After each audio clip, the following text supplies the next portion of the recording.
பனங்கிழங்கு சாப்பிட்டா பரம்பரைக்கே சுகர் வராது அப்படின்னு சொல்லிட்டு ஒரு குரூப் வந்து உருட்டிட்டு இருக்கு. ஆக்சுவலி கொஞ்ச நாள் முன்னாடி வந்து அந்த அவங்க சொன்ன அந்த பிக்சர் வந்து ரொம்ப வைரலா எல்லா பக்கமும் பரவிட்டு இருந்துச்சு.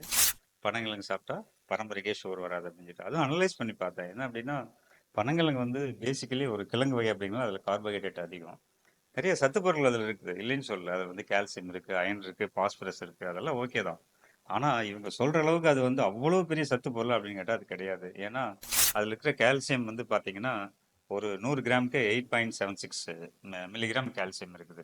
நம்ம நார்மலா நமக்கு தேவைப்படக்கூடிய ஒரு நாளைக்கு தேவைப்படக்கூடிய கால்சியத்தை பனங்கிழங்கு மூலமா சாப்பிடணும் அப்படின்னா ஏறக்குறைய 1,4 கிலோ பனங்கிழங்கு சாப்பிடணும். அதே மாதிரி அயன், அந்த அயன் பாத்தீங்கன்னா 100 கிராமுக்கு 1.2 கிராம்ஸ் இருக்குது.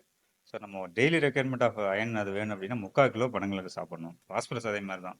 நம்ம டெய்லி ரெக்யர்மெண்ட் அது மேனேஜ் பண்ணோம்னா ஏறக்குறைய 4.5 கிலோ பனங்கிழங்கு சாப்பிடணும். அது ப்ராக்டிக்கலே வந்து ஒத்து வராத ஒரு விஷயம்.